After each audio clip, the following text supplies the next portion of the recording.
Welcome to the part 2 of your English class, the easy explanation of the lesson number 4, Oru Manasyan, written by Vaikam Muhammad Bashir.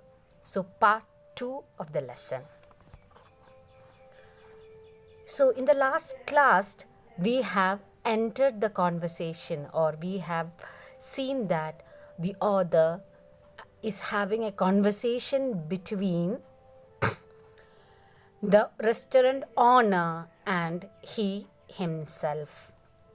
And restaurant owner threatened him that if he's not ready to pay the 11 annas for his chapati, meat curry and tea, definitely the owner of the restaurant is going to pull out the eyes of the other. I looked at the people around me. I did not see even one kind face. They had the look of hungry wolf. So author was expecting some kind sympathetic words or sympathetic approach, at least from the spectators. Spectators means those who are seated in the restaurant that particular point of time. But when he looked for help, he couldn't find none. They were all waiting, just like hungry wolf waiting for the prey. All the people in the restaurant was waiting to see what is happening to the author if he is unable to pay the 11 annas, and they wanted to make sure that the author is punished. If he said he would gouge my eyes, he would gouge them out. So author was so sure that if he is telling that he will gouge means pull out his eyes, definitely he will do it, because his words were so stern. I said, let my coat be the coat means the blazer what he was using. And he said that I will definitely pay the amount, and I never had an intention to cheat you. And just keep my coat as a guarantee over here. I will go and get back the money. Then the restaurant keeper laughed again. He said to me to take off my coat. I took off my coat. And here you can see the dramatic incident happening. For the sake of 11 annas, just like equivalent to 1 rupees, the restaurant owner is making him to remove the coat in front of the public. And next he said to remove the shirt. And he removed the shirt. And he said to remove his shoes. So desperately he removed the shoes. And after that, he asked him to remove the trousers. Just imagine the plight of an young man standing in front of this so many in a public place naked. Can you imagine? Definitely no. Just imagine yourself in that particular situation. You are gone to a restaurant, and after having food, you are finding yourself that you don't have money to pay the for your food. And what will be the situation if the restaurant owner is asking you to take out your clothes? So he took out the clothes. Then he took out the shoes, and finally he was forcefully asked to remove the trousers. Then what was the idea? He understood that the owner wanted to strip him off. That was his idea. Then he started imagining that the man, his eyes was being pulled out and standing naked. The entire crowd in the restaurant is looking at him, and he himself cannot see his eyes being pulled out, and he is being naked. Just imagine the situation. And desperately he said that I cannot remove the trousers because I don't have undergarments. So everyone started laughing, and one person started telling that yes, there is undergarment, let him remove the trousers. The restaurant keeper said, I doubt it. You must have something on underneath. Who will wear a pant alone? I know that you are lying. You are having so at least you will have some undergarment underneath your pant. My hand refused to move. I saw in my imagination, so Bashir started visualizing. He's standing in the crowd, naked without eyes. Life was going to end like that. Let it end, and all for this I never mind. O creator of world, my God, I had nothing to say. So that time he just prayed to God, this moment of time, if the world is going to end, let it end. I don't bother at all. And he is telling, definitely I don't want to live this moment. Just imagine, for the sake of 11 rupees, that maybe for just like 1 rupee, the man is forced to is or wishing to end his life. He's calling the creator, because now in this situation he knows that no one in the restaurant will lend a helping hand, and they really wanted to see him naked and see his desperate situation. So he's praying. So in your case also, in our case also, if nobody is there to help us, what we will do, we will be calling the creator of heaven, that is the God Almighty himself. God, please save me from this embarrassing situation. So I began to undo one by one the button of my trousers. He doesn't have any other choice. He closed his eyes and started removing his trousers. Then I heard a voice, stop, I shall pay the money. But suddenly, when he was about to remove the last button of his trouser, he could hear a divine voice from somewhere telling that stop, he is ready to pay the money. Everyone turned in the direction of the voice. There stood a fair, complexed man, 6 foot tall, with red turban and white trousers. He sported a handlebar mustache and had blue eyes. From this appearance, we can understand he is a white man or a foreigner. And he said that I am ready to pay the amount. Blue eyes were quite common at this place. He became forward and asked the restaurant keeper, how much did you say it was? Then he asked, how much this Bashir supposed to pay? Then he said, 11 annas. He paid the amount. He turned to man and said, put on your clothes. So I have cleared your bill. Definitely right now you can put on your shoes and your clothes. Bashir couldn't, he was awestruck. Awestruck means he was just like he was surprised what is happening right now. He felt that the person, this white man, just like he feels like he was an angel on earth right now. He paid the amount. He turned to me and said, put on your clothes. I put them on. So just like a small baby, I was listening to him. When he told me to put my clothes, I have put on my clothes, even the shoes and even the trousers. Then he called me. And he called me outside. So Bashir went along with him. Did I have words to express my gratitude? He's telling that the words are not enough to express my gratitude to him. Then he said, Bashir told, you have done a great deed. Deed mean an act. I have not seen a finer man. He's telling that on earth I have not seen a good person like you by saving me from such an embarrassing situation. Then he laughed. What's your name? Bashir asked. Then he said, he was not ready to disclose the name. He said, the white man said that I have no name. I said, in that case, Mercy must be your name, because in this, you remember in the first part of the lesson I have told, this particular city, the people in this city doesn't have the quality of mercy. So he said that in the restaurant, when I was in such a desperate situation, for 11 annas, no one was ready to help me. But you are the only soul was ready to help. So I am calling. If you are not ready to reveal your identity, your name, no, I am naming you as what is his name? Mercy. Mercy must be your name.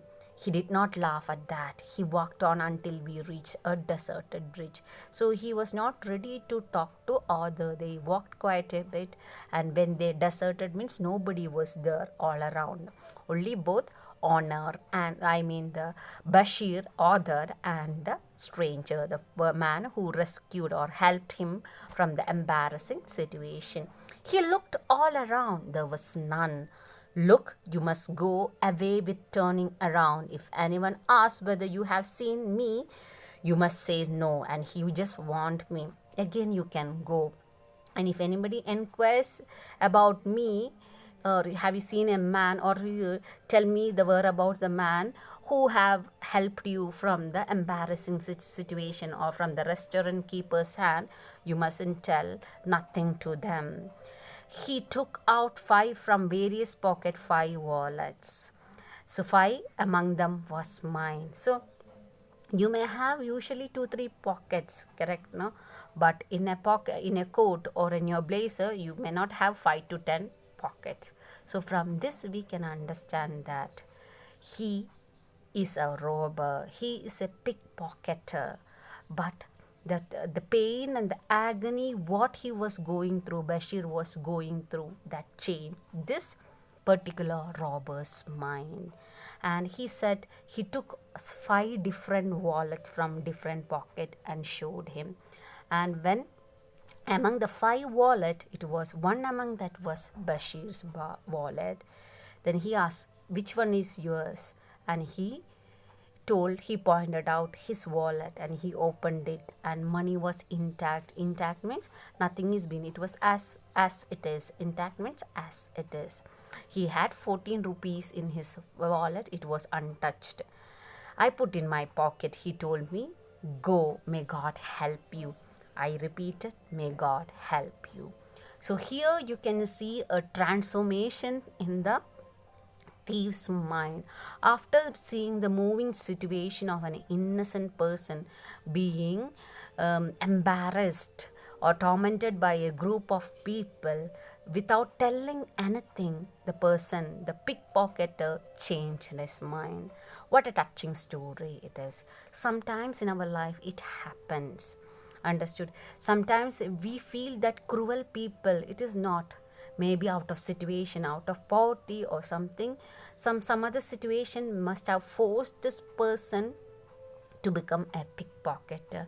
But seeing this embarrassing situation, you can see the last line itself is a right testimony that reveals that without any warning, Bashir also never told anything here.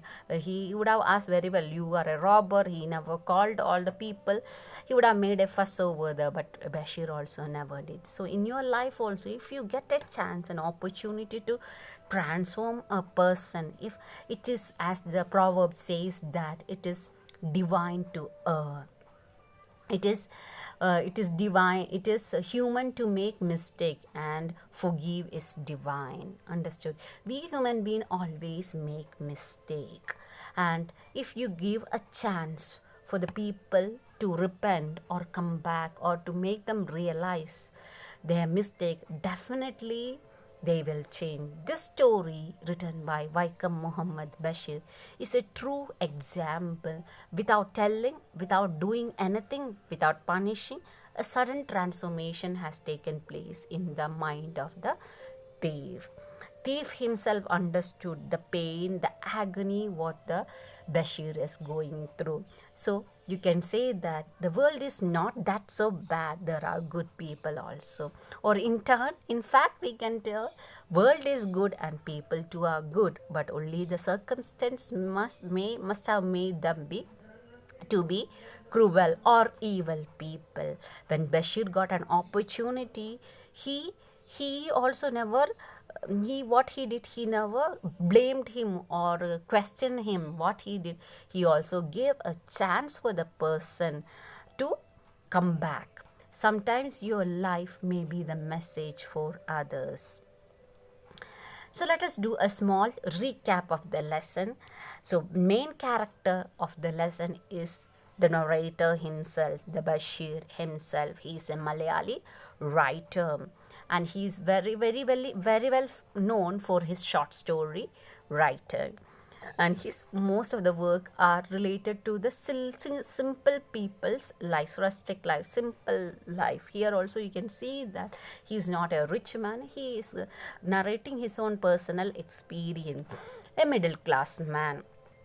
And he narrator, that is Bashir himself, is narrating his own experience and embarrassment. Sometimes it's so many embarrassment we have undergone, but we never had a courage to tell in public that this was an embarrassing situation I have faced, and from out of the situation I have learned something, and I have achieved and I could do something to come out. Sometimes what the world, you may look to the world and tell that the world is full of bad. Even the thief is actually, he was bad. The deed what he was were doing so long in his life, he was a bad person.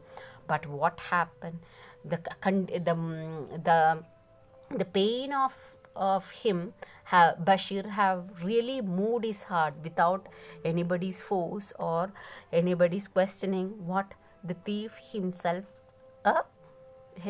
transformed. So there's one important question: what was the transformation has taken place in Bashir's life? So in this short story, there are no many characters. The main character is Bashir, and second one is the restaurant owner, and the third man is the stranger who have rescued Bashir from the embarrassing situation. And how far this is city away from his home? From 5,000 kilometers away. And why Bashir landed into this particular city? He came to the city in search of a job. Did he find a job? Yes, he found a small job. From what was his job? To work, to teach migrant laborers English, to write their names and address in English. That was the work what Bashir was doing, and he earned his livelihood. But what money? Was it sufficient? No, it was not sufficient. He was only having one meal per day.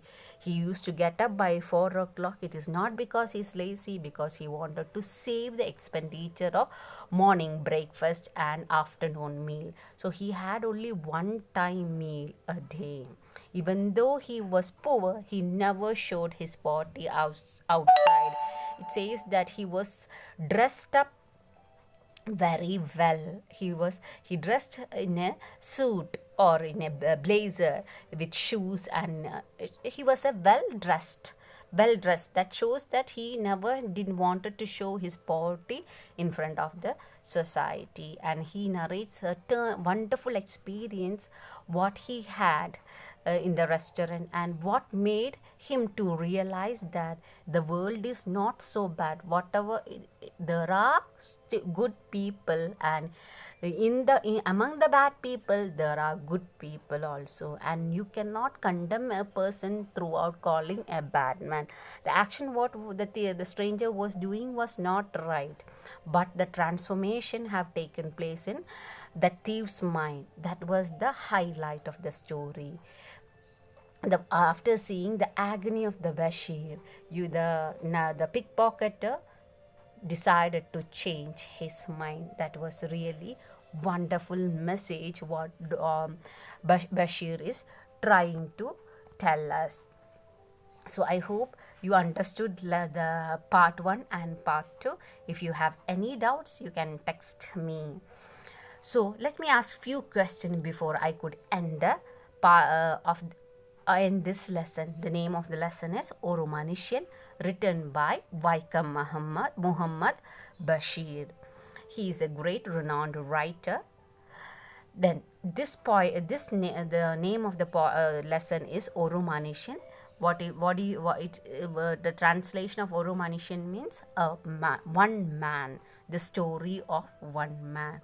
And here the character is none other than the author himself. He explains about his real life incident, and he says that it may be insignificant. What a silly story. You have your pocket being pickpocketed. You may not understand that, because now what happened, within one phone call your people will come and help, or what you just press you have so many what it is, Google Pay, so many apps are there, so it is not such a big deal. But in the, maybe before 50 years back, it was not the same situation. So Bashir, in fact, he's himself is telling that for you it is not a great thing, but for me this is something insignificant. Until my death, I will never forget the story, the kind deed of the stranger. Even the world called him as a thief, but for me, he is a merciful person who have rescued me from such a awkward situation. So, main character, narrator, that is Vaikam Muhammad Bashir. Then next is the restaurant keeper, and the third character is the stranger himself. So I hope the lesson was a really touching one for me. It really touched or moved my heart. Maybe a silly incident. How can, it's up to the viewers or how you take it up. So hope you had a wonderful time along with Bashir today. And I'll be sending the PDF. Please do write the notes, and I hope you liked this class of the day. Thanks for watching. If you liked the explanation of the class, you can share, like and subscribe to my channel. Thank you. Have a spirit-filled day.